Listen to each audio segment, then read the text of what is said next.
त्रे होश बोले। कल एक कार्यक्रम में उन्होंने कहा कि संविधान में जो दो शब्द जोड़े गए, जो पंथ निरपेक्ष और समाजवाद, इन दोनों शब्दों पर पुनर्विचार होना चाहिए।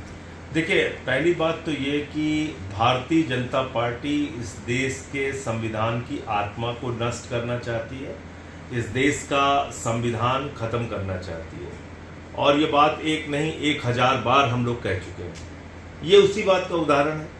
और दूसरी बात मैं ये हौसबोले जी से कहना चाहूँगा कि आपको मोदी जी का इस्तीफा मांगना चाहिए कि 2014 में इसी संविधान के ऊपर हाथ रख के उन्होंने शपथ ली, 2019 में 24 में इसी संविधान के ऊपर हाथ रख के उन्होंने शपथ ली। तो सारे जितने आपके मंत्री हैं उनका इस्तीफा मांगिए, सारे सांसदों का इस्तीफा मांगिए, क्योंकि आप मातृ संस्था हैं। बीजेपी का जन्म आपसे हुआ है, तो पहले अपने चेलों से इस्तीफा दिलवाइए और उसके बाद इसी मुद्दे पे आप चुनाव में जाइए। आप जाइए पूरे देश में चुनाव में कि आपको समाजवाद शब्द, आपको धर्मनिरपेक्षता का शब्द हटाना है और जनता का जनादेश लेके आइए।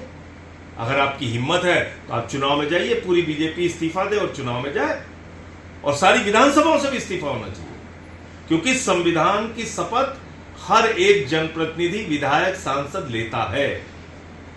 और समाजवाद शब्द से भाजपाइयों को तो नफरत होगी। क्या है समाजवाद? डॉक्टर लोहिया का समाजवाद क्या है? मधु लिमये जी का समाजवाद क्या है? लोकनायक जयप्रकाश नारायण जी, राजनारायण जी, हिंदुस्तान के तमाम समाजवादी नेताओं ने समाजवाद की लड़ाई क्यों लड़ी?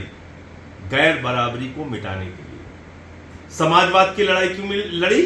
समाज के अंदर भेदभाव को मिटाने के लिए, ऊंच नीच की व्यवस्था को मिटाने के लिए। और ये कहा कि राजा जो है वो मां की पेट से पैदा नहीं होगा, मतपेटी से पैदा होगा।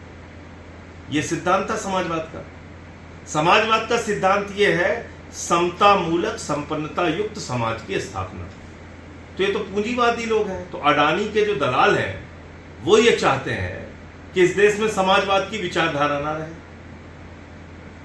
गैर बराबरी रहे, ऊंच नीच रहे, भेदभाव रहे, कथावाचक की चोटी काटी जाए अगर वो यादव जाति का है या दलित जाति का है, उसको पेशाब पीने के लिए मजबूर किया जाए, मंदिरों में प्रवेश करने से रोका जाए, चंदन लगाने से रोका जाए, घोड़ी पे चढ़ने से रोका जाए। यही तो चाहते हैं भाजपाई। इसीलिए भाजपाइयों से और आरएसएस से सावधान हो जाना चाहिए हम लोगों को। पूरे देश के अंदर ये लोग सिर्फ और सिर्फ नफरत की विचारधारा को फैला के संविधान को खत्म करना चाहते हैं।